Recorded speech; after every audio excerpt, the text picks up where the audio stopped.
देता आलं नाही तरी पण ते हुशारीत राहत असतात की आम्ही हुशार आहेत, अमुक आहेत, तमुक आहेत. आम्ही कसे असो समाजाच्या हिताचे आहेत म्हणून आम्ही काम करतो.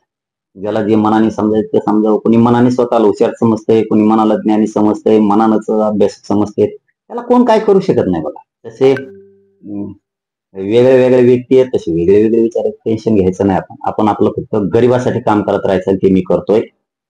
जो कोण समाजाच्या विरोधात जातोय त्याला समाज बघून घेतो. ज्याचं त्याचं काम जे ते करतंय करू दे, जाऊ दे तिकडे. आपण आपल्या इकडे समाजाच्या आरक्षणाचं काम करू. आमच्या हक्काचं ओबीसी आरक्षण संपवलं. ओबीसीच्या हातात काठ्या नाही तर कोयते आहेत असं लक्ष्मण म्हटलं. काय ओबीसीच्या हातात कोयते काठ्या नाही तर कोयते आहेत आणि आमचं आरक्षण संपवलं. बघू, जाऊ दे बघू. अमित शहा यांनी पोलीस विभागाला असे आदेश दिल्याचं समजत आहे की 1974 नंतर जे काही आंदोलन झाले याला फंडिंग कुठून झाली याबाबत तपासणी करा, याची माहिती काढा.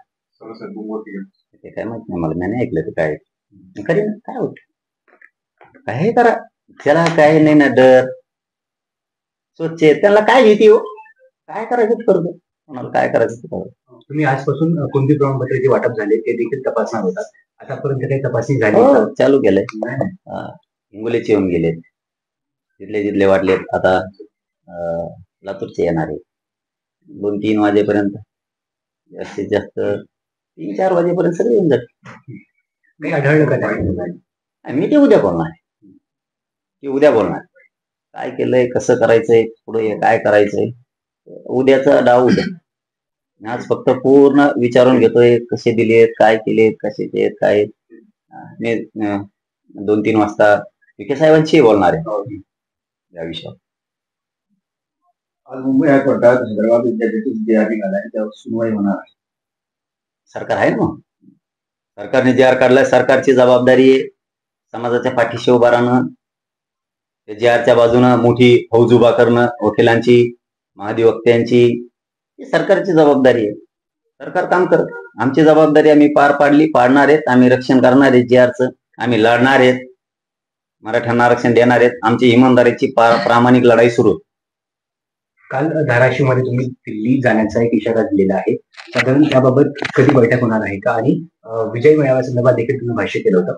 हा विजय मेळावा आणि हा दिल्ली दौरा एकाच वेळेस होण्याची शक्यता आहे? नाही, तिथे वेगळे वेगळे विषय. दिल्लीला काय मागणी नाही किंवा आमचा काय मोर्चा नाही किंवा काय कारण हरियाणातून याला व्यवसाय महाराष्ट्रभर जातो. तिथल्या व्यवसायातून जे उत्पादित केलं जातं कंपन्यातून देशभर जातं, मग तो व्यवसाय कोणता. मग आपल्याला ते माहित होतं की आपला व्यवसाय आहे आणि हे तर आपल्यापर्यंत येत आहे, आपल्याला आतापर्यंत माहित नव्हतं कोणाचं काय उत्पादन होतंय कंपन्यातून, कोणाचे व्यवसाय काय, त्यांच्या शेत्या कशा, आपल्या शेत्या कशा. म्हणजे हे आपण जाणून घेणं गरजेचं आहे. त्यांना अडचणी काय येतात, मग आपण त्यांना मदत केली पाहिजे, त्यांनी आपल्याला केली पाहिजे.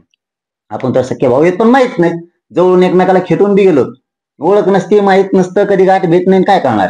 एकमेकाला कळलं आपुलकीनं एकमेकाला जवळ करतो. हे आपुलकीचं नातं जोडणार आहे. माणुसकीचं जे आपुलकीचं नातं म्हणतात ना, आपलेपणाचं आपुलकीचं नातं, ते देशभर आम्ही जोडणार आहेत. आणि देशातला मराठा तुम्हाला एक दिवस जगाच्या पाठीवर दिल्लीत एकत्र दिसणार आणि इतक्या ताकदीनं दिसणार की ना हरियाणाचा मराठा घरी झोपणार आहे त्या दिवशी, ना महाराष्ट्रातला, ना मध्य प्रदेश, महाराष्ट्राच्या बाहेर राजस्थान, गुजरात, मध्य प्रदेश, उत्तर प्रदेश, बिहार, हरियाणा, गोवा, दिल्ली, कर्नाटक, तामिळनाडू, तंजावर तिकडं,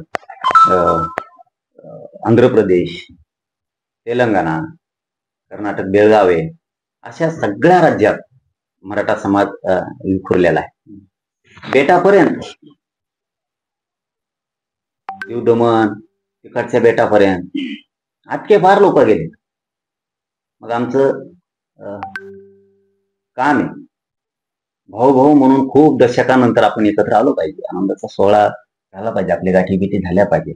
पानिपतच्या लढाई मराठ्यांनी जिंकली. महाराष्ट्रातून इतक्या लांब जाऊन त्या ताज्या खुणा आहेत, त्या जखमा आहेत आमच्या. शेवटी आमचे ते भाऊ आहेत, आम्ही त्यांचे भाऊ आहेत. आम्हाला कडकडून मिठ्या मारायचे. राजस्थान मधला, गुजरात मधला मराठा, मध्य प्रदेशचा मराठा, दिल्लीचा मराठा, बेळगाव कर्नाटकचा मराठा, आम्हाला एकमेकाला एका जागेवर कुठंतरी भेटणं गरजेचं आहे. आम्ही भेटून कडकडून मिठी मारणारे, चुलता पुतण्याला भेटणारे, आई माऊल्या एकमेकीला भेटणारे, आमचे भाऊबंद एकमेकाला भेटणारे.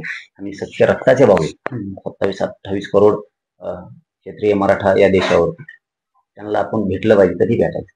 साधारण कधी होणार आहे तुमची आणि ही तारीख करू आम्ही डिक्लेअर, त्याला वेळ लागणार आहे. एकंदरीत या भेटीचे नियोजन कसं असणार आहे? याच्यात बरेचसे मराठा पण सहभागी असतील. सगळे देशात जेवढे मराठी देशाच्या बाहेरचे पण येतील, पण देशातले अधिवेशन होणार. मराठ्यांचं एक दिवस आणि सभा घेणार आहे, सभा घेणार आहेत आम्ही. मराठा समाज एकत्र जमणार आहे. बघितलं पाहिजे हो, आपला तेजस्वी ध्वज, भगवा ध्वज तेजानं फडकतोय. दिल्लीवरती ध्वज फडकला, आटके पार झेंडे लावले, आपल्या राजांचे पाऊल कुठल्या भूमीला लागले, पवित्र भूमी झाली. त्या भूमीच्या नतमस्तक झालं पाहिजे आपण. आणि हमेशाच जीवन जगतो, काम हमेशाचे, नोकऱ्या हमेशाचे आहेत, व्यवसाय हमेशा आहेत. पण लग्न सोहळा असो, एखादी गावची यात्रा असो, आपण किती लांब लांब पांगल्याला असलो तरी त्या दिवशी आपण आपल्या गावात येतो. आपले पाहुण्यारावळे भेटतेत, मित्र भेटतेत, आपले नातेवाईक भेटतेत, आपली भावकी भेटते, भाऊ भेटतेत, सगळे नातेसंबंध एकत्र आपण कडकडून मिठ्या मारतो एकमेकाला. आपण विचार शेअर करतो, विचार मांडतो, आपण एकमेकाला बोलतो, ओळखी वाट्यात.